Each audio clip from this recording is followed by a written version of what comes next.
turning this morning to the book of Genesis, chapter 23.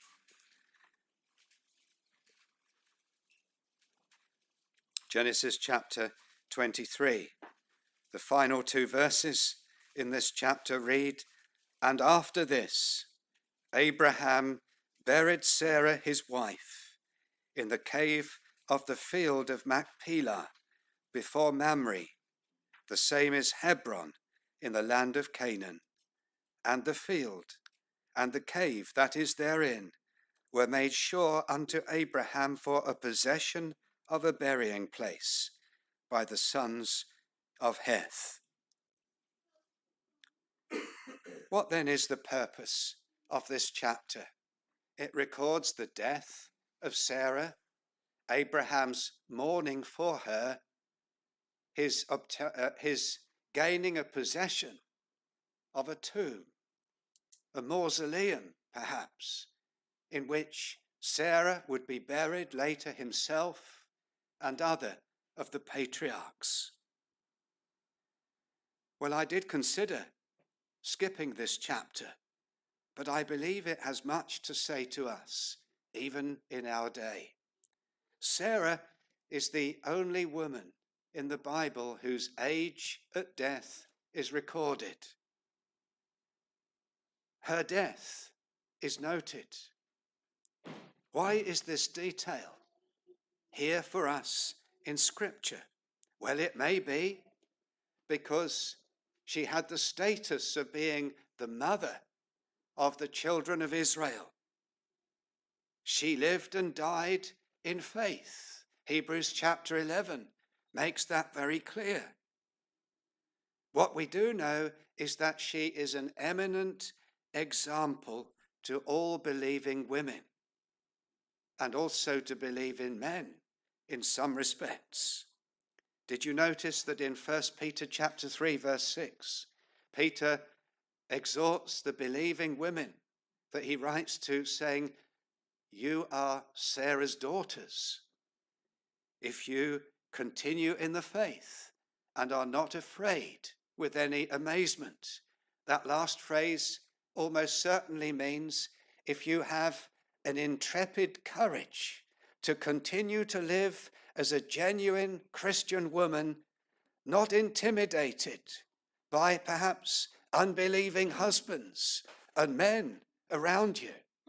You're called to live as earnest followers of Jesus Christ. And he says that makes you a daughter of Abraham. He's not writing just to Jews. It's not applicable to them, but to us too. The Apostle Paul wrote in Galatians explaining that every true believer is one of the children of Abraham. In a spiritual sense, we share his faith. And that's what Peter is using there.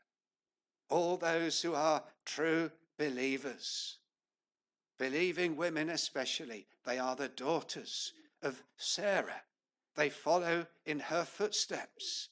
They follow her example. We're told by Peter that she was one of the holy women who trusted in God, who were meek and quiet in spirit, subject to her husband. Now, of course, we know from the Old Testament that Sarah sometimes floundered. Her faith was weak, sometimes like her husband's. Nevertheless, in the New Testament, she is commended to all believing women as a glorious example of what it means to be a true Christian wife. Above all, Peter points out she called Abraham Lord. That runs very counter to the culture in which we live today, doesn't it? Where there is such an aggressive move to obliterate all the differences between the genders. You cannot even have man of the match now at the end of a professional football game. It's player of the match. You mustn't talk about men and women and the distinctives. But that's part of our woke and foolish and wicked culture. The scriptures make it clear that God made male and female. He made men to have one role, and he made women to have another role in society and in marriage. He's not suggesting, and scripture never suggests, that anything other than perfect equality in our status and in our value before God. But men and women have different divinely appointed roles in life and in marriage particularly. Albert Barnes wrote this: Sarah called Abraham Lord, acknowledging by that he was her superior and that he had a right to rule in his own house.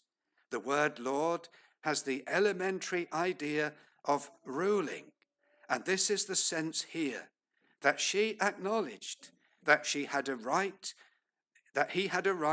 to direct the affairs of his household, and that it was her duty to be in subjection to him as the head of the family. That's the way the scriptures unfold, and that is to be the model upon which our marriages are based. So Sarah dies, and her death and the record of her burial here commends her to us as a model, as an exemplary believer. But I want to focus particularly this morning upon three things that we can draw from this chapter. Firstly, the proper place of sorrow and mourning when one of our loved ones dies. Secondly, we notice that Abraham was moderate in his grief. And there are sometimes dangers, not only in bereavement, but when we have other disappointments in life, that we sorrow overmuch. And our sorrow is to be regulated. It is to be moderate. And Abraham is an example to us here of that moderation of grief and sorrow. But then thirdly, this chapter begs the question, why was Abraham so anxious to obtain a personal possession of a burying place for Sarah and ultimately for himself? So firstly, I want us to draw from this chapter, this lesson, that there is a proper place for grief and mourning. Verse 2, we read, Abraham came to mourn for Sarah and to weep for her. Why did he come? Well, some suggest that he wasn't present when Sarah died. He was on business in Beersheba. She was here in Kirjath Arba. Whether that can be proved is a matter of speculation. Others would say that they didn't have the same tent. Sarah had her tent, Abraham had his tent. He was in charge of a large household of servants. She had her maidservants that needed to be organized and guided in the various responsibilities of this vast home and household. But Abraham comes to mourn for Sarah and to weep for her. He is an example to us here. Remember, he is a father to the faithful, a prototype believer. He mourns and weeps.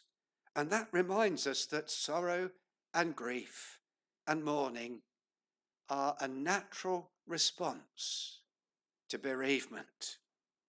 Death takes from us a God-given companion, a friend, a relative, and we may sorrow without sinning. That is a great comfort to us when we experience grief and tears, and we mourn the loss of a loved one. We may mourn without sinning. And that Sometimes we need that reassurance because we feel the power of emotion, and we feel that we are being distracted. Remember, Jesus wept at the grave of Lazarus, and Abraham mourned and wept for Sarah. We may be reassured that it's not wrong to feel those strong emotions of grief. We shall feel our loss. Those feelings may be acute. Mourning is a fitting exercise when we lose a loved one. It's an appropriate response within our affections. If we do not feel, there's something amiss. I remember hearing a preacher some years ago sharing the fact that a lady had come to him once. I think she was a member of his congregation, and she said, "The Lord has been so wonderful to me. When my husband died, he's taken away all grief. I've not missed him at all." And this pastor rightly made the remark that that's not natural. That's not right. If we can continue without missing one whom the Lord has given to us and whom we have loved, even with a natural love and affection, then there's something amiss. It's not fitting, is it, to carry on regardless? Can you imagine phoning the undertaker and asking them to take away our dead loved one and then just carrying on as if nothing had happened, sitting down to watch something on the TV perhaps? These are not the ways that our natural feelings flow. Death is a momentous event for the individual who has been called out of this world. It's a momentous event for those who remain. God has taken from us in his providence and according to his good purpose one who had been a companion to us in life. It's right that we mark it and that we recognize their place in our life. Mourning will lead us into a number of experiences, some of which we need to be aware of before we get there, and some perhaps which we need to recognize are profitable, and the Lord has appointed mourning to do us good. So mourning is an experience of separation and loss, and that will cause pain. It's a natural response, but it may be the pain of regret. Now, if Abraham was not here when Sarah died, doubtless that would be something of a regret to him. Did she suffer? How was her end? And we ought to do all that we can to minimize the pain of regret that we will experience at the loss of a loved one. Are there shortcomings in my relationship to this person, to my wife, to my husband, to my parents, to my grandparents? If they were to be taken from me unexpectedly, are there apologies that I ought to have made? Are there things that I should have declared before them? My gratitude, my affection? Are there things that as couples we are not doing well? And if that hour should come when unexpectedly a wife or husband should be removed from us, would we have to experience in our grief a degree of regret that could have been avoided? Is there a lack of prayer together? Are there a lack of expressions of love towards one another? Is there neglect, coldness, indifference? These things ought to occupy our thoughts in life, so that when death comes, though we experience the sorrow and grief and pain of separation, they are not made worse by overwhelming regret. But mourning has benefits, and the Lord intends it so. We may not see it that way. But remember, when we mourn, it brings into focus the vanity of this present life. I'm sure that was the case for Abraham. He says in the next verse that he is a stranger and a sojourner amongst the sons of Heth. He felt it doubtless even more. Now he has been deprived of his most intimate and closest companion in life. How vain, how insignificant earthly things grow at the loss of a loved one. And it's good that we are reminded that we are strangers and pilgrims. We're passing through this world. The Lord has reserved for his people something better and something more glorious. Mourning also brings before our minds a new sense of the sinfulness of sin. Death is an enemy.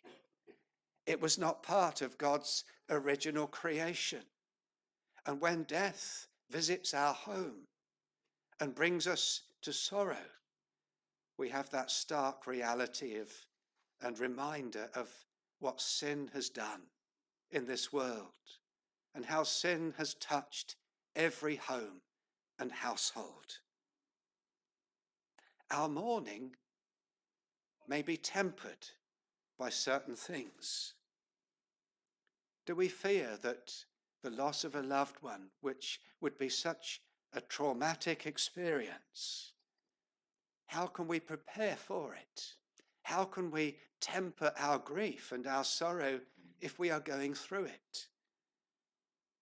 Well, firstly, if we seek a fresh sense of gratitude for the happiness and the help and companionship we have enjoyed.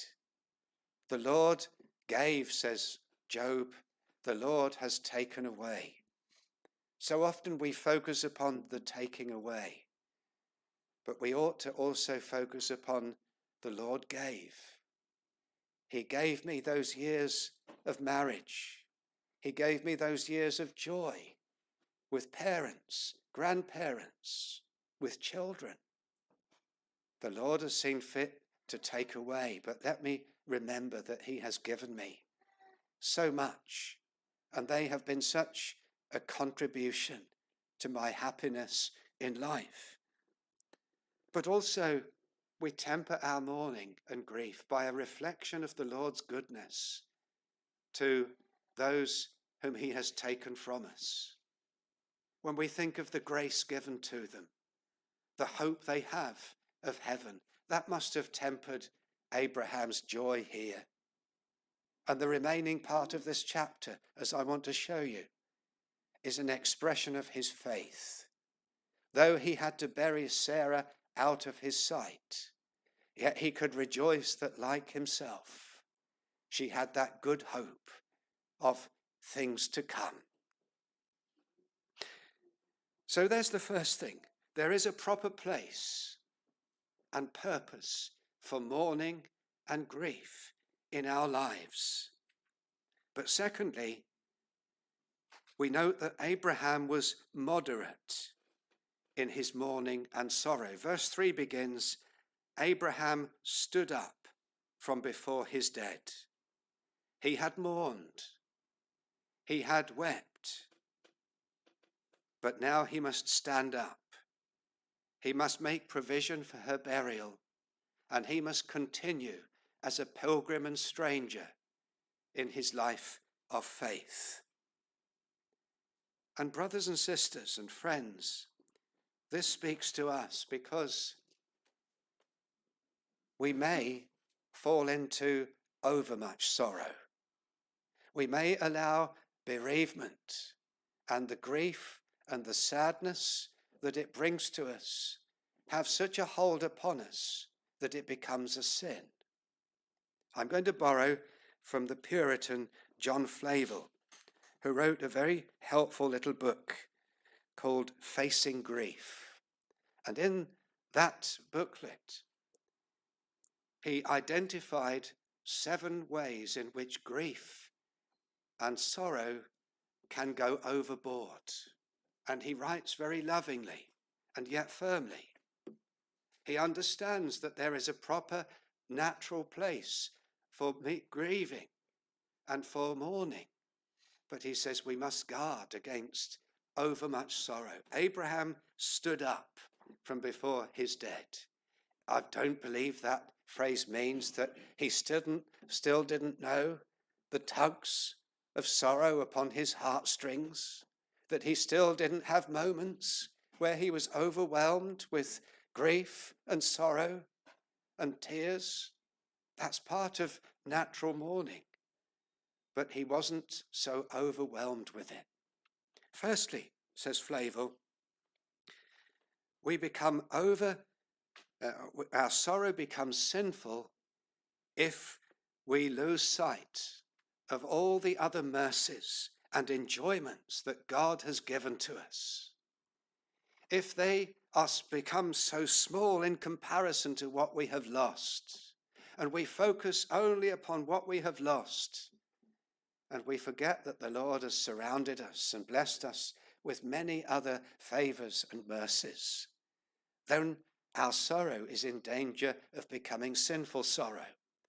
Secondly, he says, when it distracts us from our spiritual duties, when we are so overwhelmed with emotion that we no longer read the word of God, we no longer draw near to him in prayer, in thanksgiving, in resignation, in submission, then our sorrow has become too great and too much.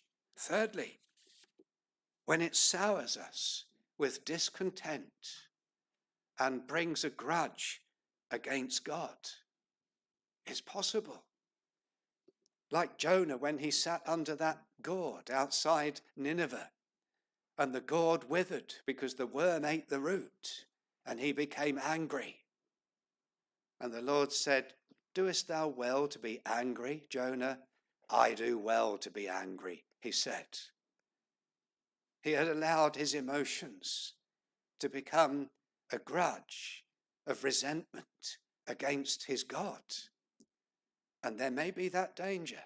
Satan will encourage it, such that we think the Lord's hand has been harsh and unreasonable.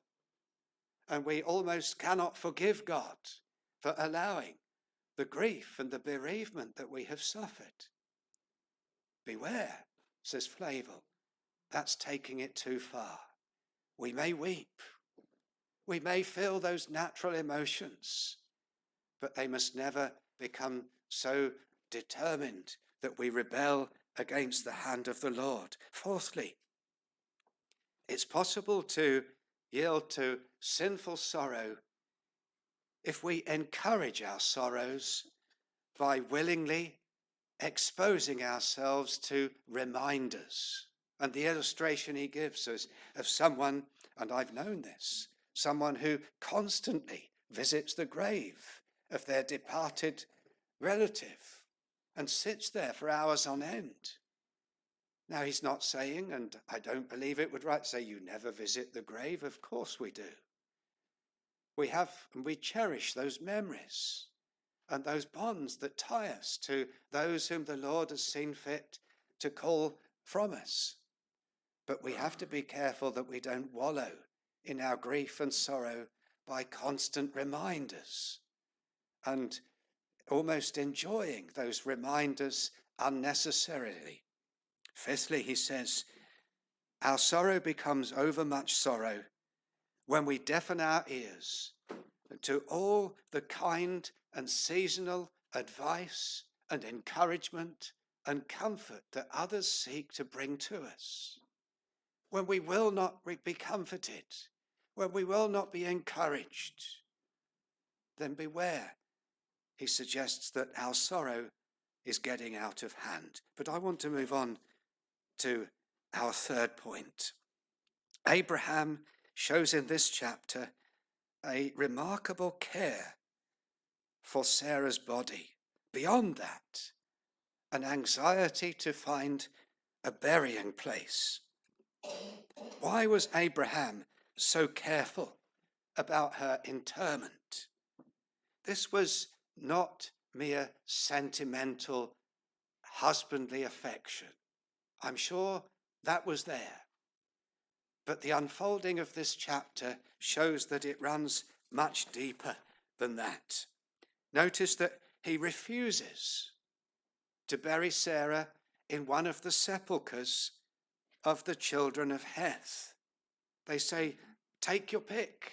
Verse 6, you can bury your dead wherever you wish. None of us will withhold from thee his sepulchre. This was an act of great generosity and kindness, but he refused it. And we ask why. Then he refuses to have one of the sepulchres donated to him, given to him by right. He can't accept it. He insists on paying the proper price. And Scripture records twice in this chapter that he agreed a price, he paid the price in the presence of witnesses, and it became his possession. That is part of the key to our understanding of the narrative of this chapter.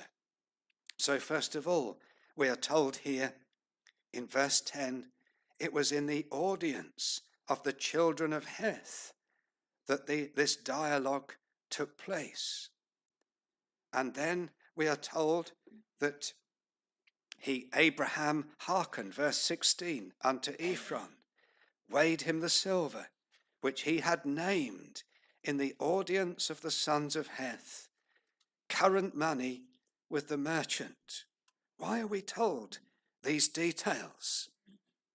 It is because Abraham is determined to have a rightful place, a lawful place, where he is buried in Canaan, that unquestionably before an audience of witnesses is acknowledged to be his own.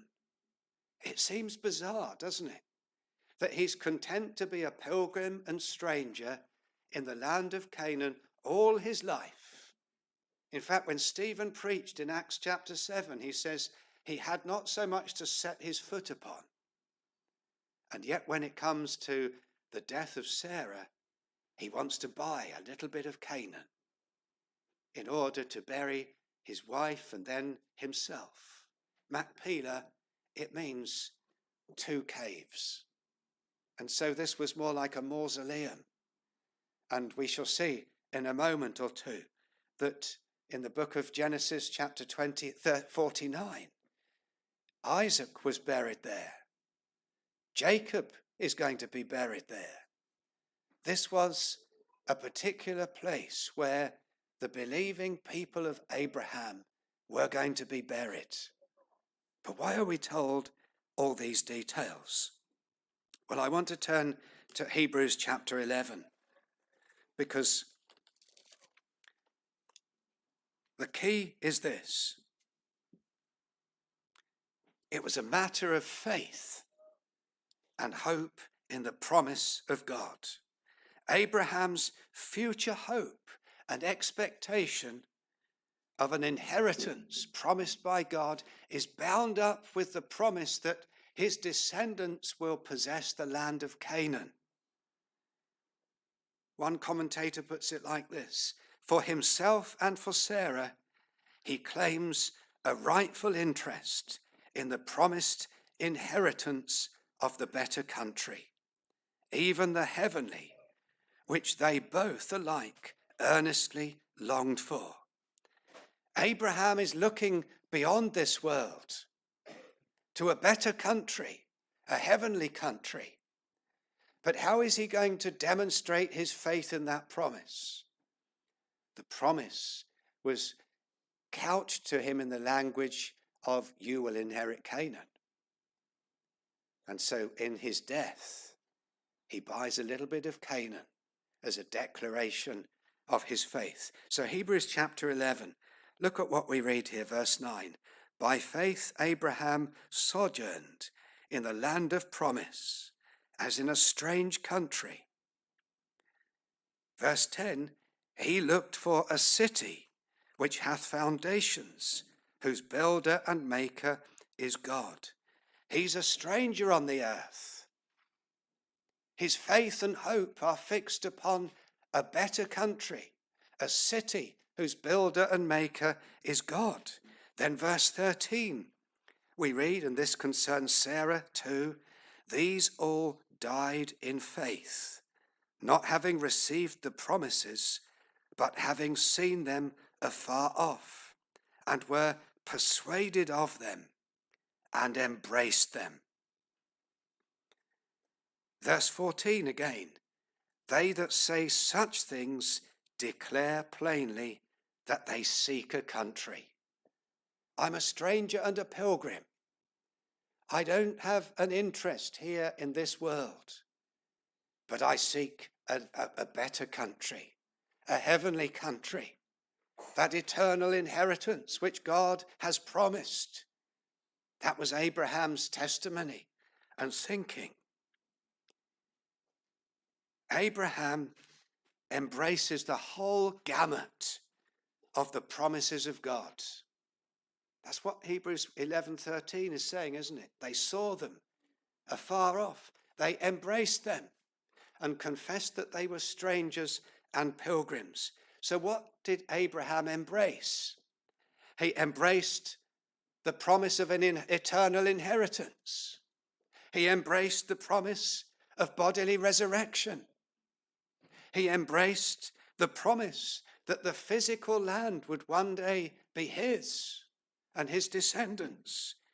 Perhaps the suggestion is even there, although I wouldn't want to make this too dogmatically, that he even anticipated that future day, the new heaven and the new earth, wherein he and Sarah would once again stand upon the earth renewed according to the promise of God in righteousness. It is with those convictions that God would keep his promise, that even though he is a stranger in the land of Canaan at present, he desires an interest in it in his death. It was an act of faith. That's what this chapter is giving us here, an act of Abraham's faith in that future hope, that God would keep that promise of a better country, the earthly country of Canaan being a token, a symbol of the heavenly one. And so because he believes in the heavenly one, he buys a share of the earthly one to show his faith. In Genesis 49, this is what we read concerning Jacob. And I know this is perhaps a difficult concept, but I'm going to show you here what Jacob says, and then what Joseph says, and then what Hebrews says about Joseph. And hopefully that will provide a key to what's happened here. So this is what Jacob says when he is dying. He charged his sons and said unto them, I am to be gathered unto my people. Bury me with my fathers in the cave that is in the field of Ephron the Hittite, in the cave that is in the field of Machpelah, which is before Mamre in the land of Canaan, which Abraham bought with the field of Ephron the Hittite for a possession of a burying place. There they buried Abraham and Sarah his wife. There they buried Isaac and Rebekah his wife. And there I buried Leah. Bury me there too. Why does he want to be buried there? All his children are in Egypt. They will be there for 400 years. But he wants to be buried in Machpelah. Why? Because he knows it is a testimony of his faith in that great and glorious future hope. All the promises of the better country are bound up in that statement. The little bit of Canaan that Abraham owned was a little bit of that future promise that he had embraced. Then we read of Joseph. In Genesis chapter 50, verse 25, Joseph took an oath of the children of Israel, saying, God will surely visit you, and ye shall carry up my bones from hence. So Joseph died, being 110 years old, and they embalmed him, and he was put in a coffin in Egypt. He was mummified there in Egypt, but he took an oath from the children of Israel. When you go up, you take me with you into the land of Canaan. It's the same thinking. Think of Joseph in life. Since 17 years old, he's lived all his life in Egypt. But he wants to be carried to Canaan. Doesn't really matter, does it, where his bones rested? In one sense, they were bones. God could raise those bones if they were dropped in the middle of the Mediterranean or sunk in the bottom of the River Nile. It made no difference practically, but it's part of his testimony. God will visit you. I believe that God is going to keep his promises.